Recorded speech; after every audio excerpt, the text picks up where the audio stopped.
രാജ്യത്തെ കർഷക പ്രക്ഷോഭങ്ങൾ നിലനിൽക്കുന്ന സാഹചര്യങ്ങളിൽ പോലും കർഷകരുടെ ഉന്നമനത്തിനായി നിരവധി പദ്ധതികൾ കേന്ദ്ര സർക്കാർ അവതരിപ്പിക്കുന്നുണ്ട്.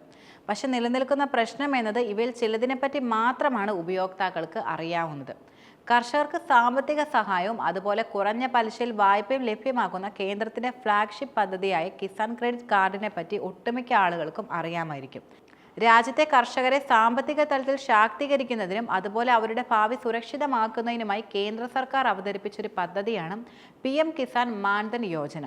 രാജ്യത്തെ സാമ്പത്തികമായി ദുർബലരായ കർഷകരുടെ വാർദ്ധക്യത്തെ സാമ്പത്തികമായി സുരക്ഷിതമാക്കുക എന്നതാണ് ഈ പദ്ധതിയുടെ പ്രധാന ലക്ഷ്യം. വളരെ കൃത്യമായി പറയുകയാണെങ്കിൽ ശമ്പള വരുമാനക്കാർ പറയുന്ന റിട്ടയർമെന്റ് ജീവിതമാണ്. ഈ പദ്ധതിയിലെ നിക്ഷേപം വഴി 60 വയസ്സിനു ശേഷം കർഷകർക്ക് പ്രതിമാസം 3000 രൂപയായിരിക്കും ലഭിക്കുന്നത്. അതായത് വർഷം 36,000 രൂപ ഇതിലൂടെ ലഭിക്കും. രാജ്യത്തെ പല കർഷകരും ഇതിനോടകം തന്നെ ഈ പദ്ധതിയിൽ അപേക്ഷിച്ചു കഴിഞ്ഞു. പക്ഷെ ഒരു വിഭാഗം കർഷകർക്ക് ഇപ്പോഴും ഇത്തരം പദ്ധതികളെ പറ്റി അറിവില്ല എന്നതും ഒരു സത്യമാണ്. ഈ പദ്ധതിയിൽ അപേക്ഷിക്കുന്നതിന് മുമ്പ് ചില കാര്യങ്ങൾ അറിയേണ്ടതുണ്ട്.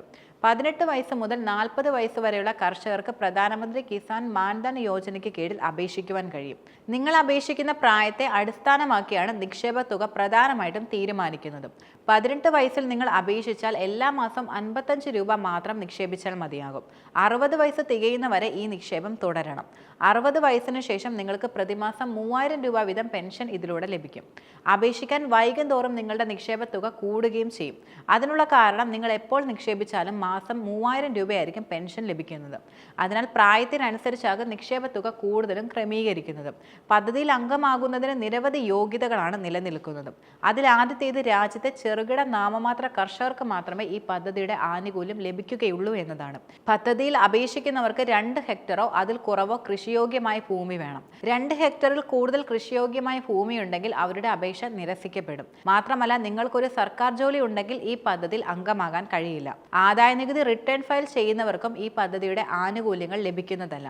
ആധാർ കാർഡ്, തിരിച്ചറിയൽ കാർഡ്, വരുമാന സർട്ടിഫിക്കറ്റ്, പ്രായ certificate, bank passbook, mobile number തുടങ്ങിയ കാര്യങ്ങളെല്ലാം അപേക്ഷകന് ആവശ്യമാണ്.